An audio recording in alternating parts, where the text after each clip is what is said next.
Beep beep. What is up, guys? My name is Sam World and welcome to the Sounds of, a series where I recreate some of my favorite sounds from some of my favorite tracks. Now in today's video we're going to be looking at the track Lights Go Out by Chapter and Verse. Now what I really like about this song is the fact that it still has the energy of a modern tech house track, but instead of having the generic tech house elements on top, he's opted to kind of have more of trance influences in the break as well as in the drop, with the melody sounding very emotional to an extent, and I really like that. So in today's video, again, we're going to be looking at these sounds and recreating them inside of Xfer Records Serum, my synth of choice. And if you're looking for presets for that and you want to support the channel, evilsounds.com is where you can find all of my sound design work. With that being said, let's get started with this, and we'll probably start off with the part that most people recognize from the song, and that's going to be the leads. All right, so the first sound we're going to try to recreate is going to be that main lead on the drop, which is playing essentially a very emotional or epic melody, depending on how you see it. So from here, we're just going to start off with the saw and probably leave it. From there, we can pick a different wavetable for a saw to change the tone of it, but the saw is the main ingredient for the sound.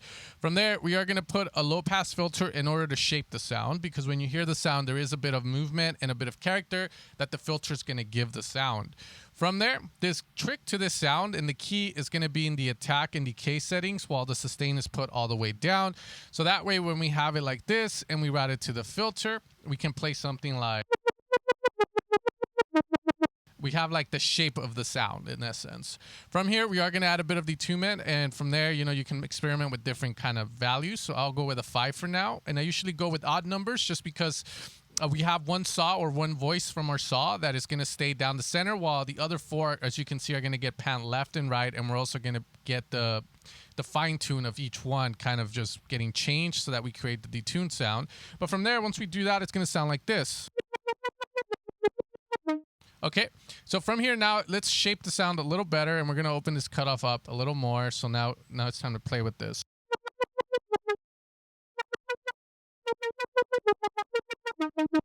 Okay, so now we're starting to get that. From there, we are going to mono legato it just so that we can maybe add a little release. Okay, maybe a lower attack and a more decay. It also matters the way you play it, the MIDI notes, or how you're hitting the keys. Okay, we're just going to go. From there, let's mess around with the detunement.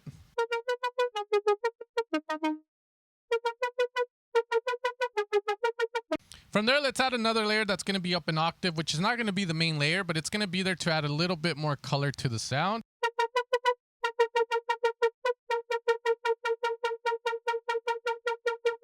Okay, from there, we're going to put a bit of distortion.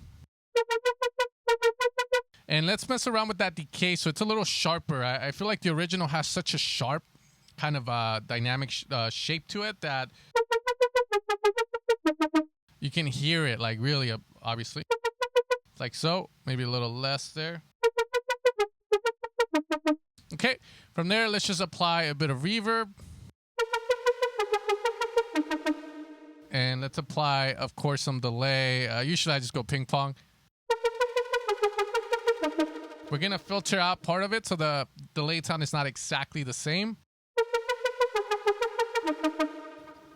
Let's EQ it a bit, just maybe boost a little bit on the mid-highs. It's a little too much. And from there, in all honesty, you can do whatever you want because the sound is pretty much there. Maybe we can get a bit of compression in with a higher attack just because we do have an attack already set at 43. So we want to give this a chance to kind of develop, and then let's go with a lower release to maybe get that little snap more. Just giving it a little bit more like... Man, when I talked about that, it sounded like I didn't know what I was saying. I think I know what I'm doing. All right, so from there, there's really not much else to do to the sound. You can definitely try to put hyper and stuff, but I think this is the way it's going to sound like. From there, if we want to add like a bottom layer to it, and then just run it through there, lower the level. I'm not a fan of how that sounds like. We get rid of that, but that's going to be the first sound, guys, which is going to be heard in The Lights Go Out by Chapter and Verse. Now, the next sound we're creating is going to be the stabs that occur with supercharged kind of lead, but there is a bit of a of a complexity to it in the sense that what I believe chapter and verse has done is a bit of modulation so that the sound sounds different every time it hits rather than just going ba ba ba. It's boom ba boom, and instead of changing the melody on the notes, what's being changed is just going to be the cutoff of the low pass filter. So what we're going to do is just run a low pass. We're going to go with super sauce like so just for now, and we're going to lower down the sustain to create a stab, and from there our decay decides how abrupt it is versus how much length there is to it. I'm also going to add a bit of release just so that it lingers a bit. We're going to go -3 so you can kind of see the release. What it does is if I elongate it, I'm going to click the E really quick, the D sharp, and you can see how there's a tail to it. So that's what that's for. We're going to put a bit, and from there we're going to route this guy to our cutoff, put it back. We can add a bit of resonance. Okay, from there I am going to add just a little bit of noise, and then we are going to distort the crap out of it. Now, this is where I talk about like the sound having a bit of a complex nature. So what I'm going to do is add a mod wheel to the cutoff, if possible. There we go. And we're just going to open it up like this. So when I play it, you can see how if I play it, I can change the tonality of it. I mean, it sounds sort of like a different notes playing, but there's change. You humanize the sound. And I believe that's what's happening with it. There might be some form of either LFO that's slowly moving on it. But again, that helps us create this sort of vibe to it. From there, some reverb, some EQ. And then from there, we can now play around with this, how bright we want it to be.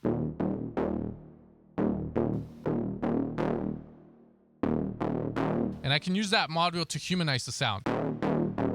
And that's something really clutch, in my opinion, that a lot of producers don't pay attention to, and that is a humanization of your sound. Instead of doing, which sounds the same, you can do.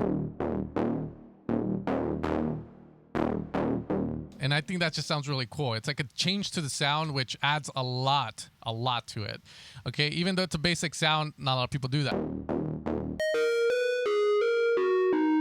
Now in the break, there is another lead that occurs in the buildup of the song, playing, again, another very emotional melody, which is going to sound like... Okay, maybe I don't have it exact, but it's very close. And again, this is another sort of trancey based sound that I used to use back in 2010, 2012 era. And the way we can make it is two options. One, we can use a square, or we can use a sine and distort it to shape it, wave shape it into a square. The difference there is that the sine will have a definite sort of vibe to it. So what I'm going to do is go down that route. We're just going to use the sine.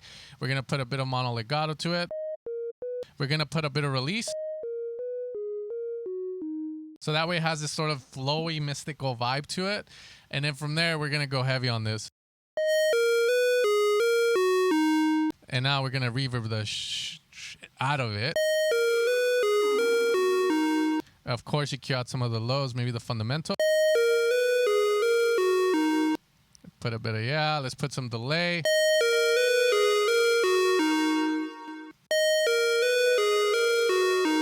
From there, we can change the tone, maybe a diodo. Not so push, we can do diodo 2. We can do a sine fold, not so. There's a lot of combinations we can do, zero square. From there, if you're like, okay, I want to change the tone of this up a little bit, then of course just use another sort of sine wave if we have access to any.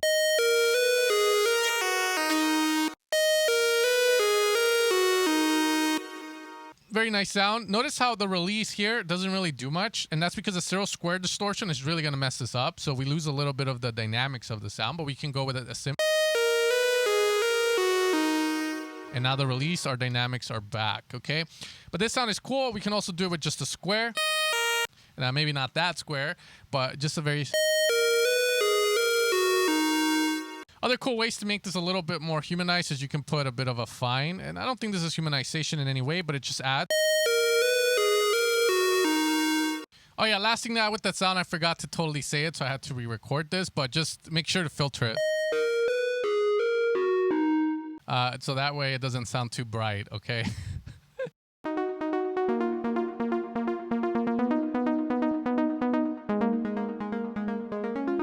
Now, the second to last lead I want to talk about in this track is going to be the ARP and the break, of course. It's a crucial part of the track, like a very crucial sound. And it's what really sells this whole trance infusion with the tech house.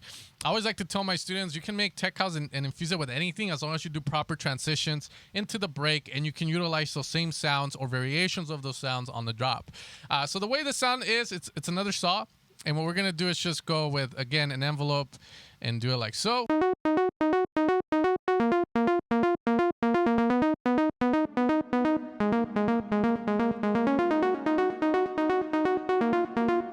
Okay, from there, what we're going to do is add the release, as this is the key to the sound.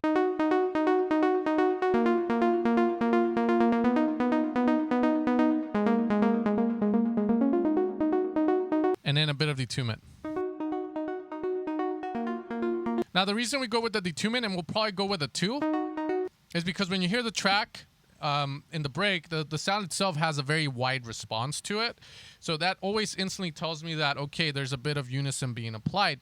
The thing with these synthesizers like Serum that's different from like analog emulations like Diva is the fact that they will pan or widen your sound for you. And usually what will occur is that you'll have, let's say you have 2 voices, you'll have this like so, and as you put the detunement up, you're moving the fine tune like so, and then you're also getting a bit of panning occurring.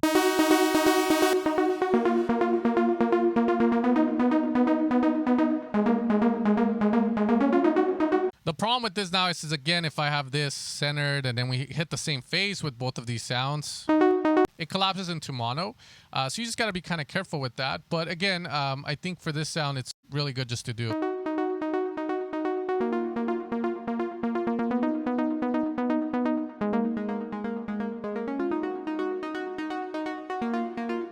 With no release, you can see how much release puts in work. And usually when you're trying to make these very mystical, trancey leads, the release is huge for them. From there, you know, just standard, we can EQ this further if needed.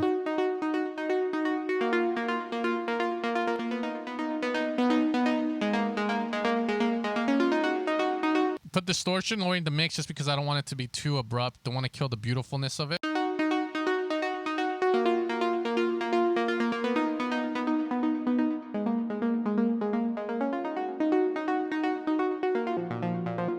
From there, if you want to like get fancy with this humanization, you can put a bit of key track, especially with the ARP melody. It's going to change the opening of it. So every time a note plays, it might play a little higher or lower.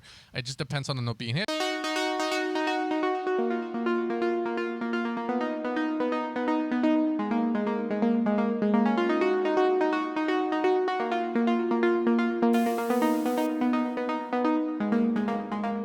Put a bit of noise and whatnot, but that's how we would create the ARP sound in the break. Very trancey. Another sort of unison bass saw with probably 3, 4, or 5 voices. You can really go with as many as you want. Just don't do this unless you're trying to add variation and having it evolve to that, but just keep it simple.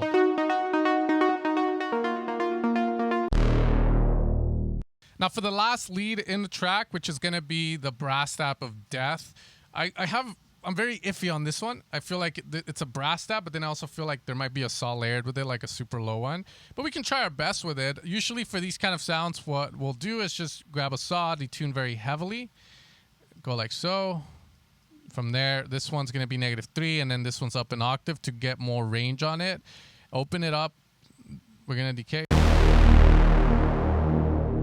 Get that. From there, play detunement.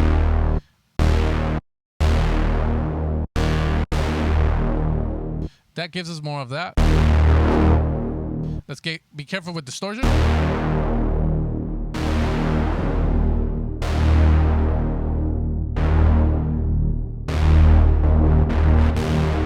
Let's see. Now from there is a delay that happens with the sound. I don't know if it's like the reverb, which has a very low size, so we can kind of try doing it. But we're not going to be able to execute that sort of delay with the Serum delay. Mainly because if we do ping pong, you can see we get that. But then if we try to kind of get the width with just the normal, the delay happens down the center.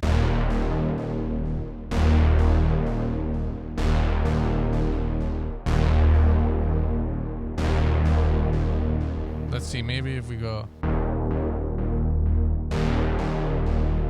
It's just not the same. But this is how we would create like essentially the payoff stabs, maybe less unison so it's not so detunely.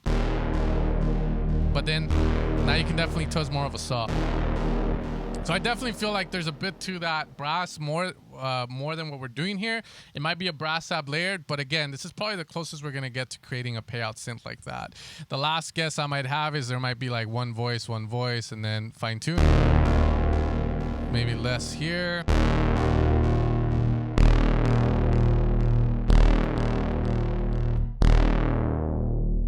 And that kind of gives us the monophonic response, but we don't have the width to it. So maybe pan left and right. And that sounds a lot cleaner as well.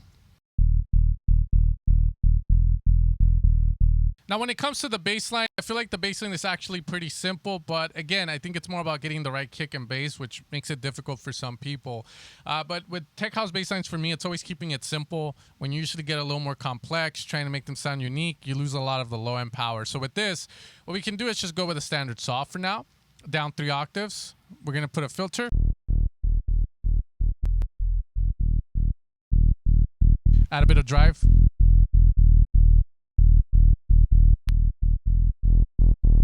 Again, nothing too harsh. I'm going to apply a compressor, probably like 54 attack, 54 release.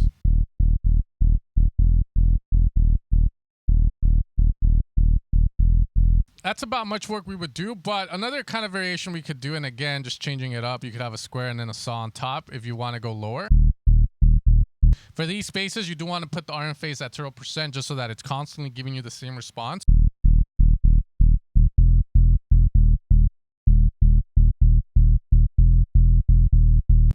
But I do feel like it's just a saw processed well, as this is a response. From there, if you want to give it a bit of dynamic change, lower the sustain and then play with the decay.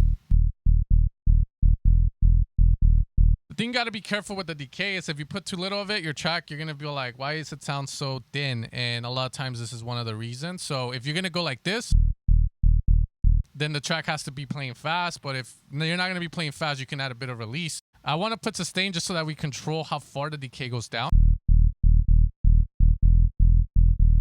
This way you can give it a punch with the decay, but you still maintain at least some form of sustain to the sound.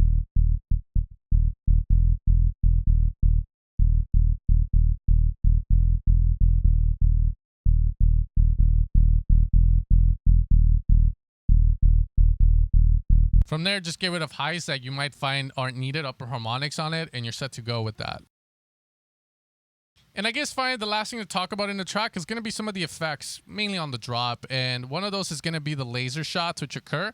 Now, whenever you're trying to make lasers, a lot of it is going to happen in multiple different ways. One way to do it is to use maybe just a basic saw and utilize a high resonance on your filter. We're going to run the cutoff with an LFO, do so, trig, set your speed.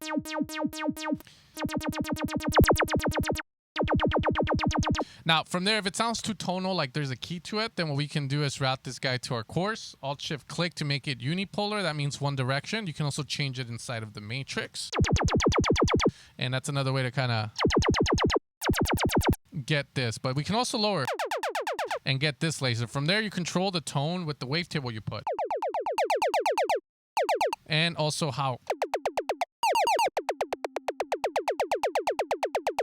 And from there is a bit of an auto pan that occurs, so we can do that.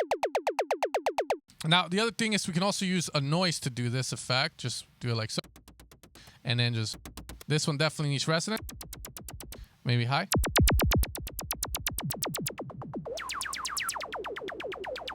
It just depends on the kind of laser tone that you want from it. But from here, you know, I think this guy would probably be better. It's like... Making lasers is always finicky. Could do that. Again, maybe a more mature sound. There you go. So we didn't get exact with the lasers, but I feel like those sounds people really, this is just part of the video where some people might click off. So the last one we'll do and call it a day is going to be this really cool kind of sound that occurs. Now, I don't know how the sound is made because it's just too washed out with reverb and delay. But the thing about it is that you can create these kind of shots, which are cool. And usually what I'll tell people is if you're looking for ear candy shots, try using elements in your song and creating something with them to give it that. So for instance, if you have that original solid with the attack and decay,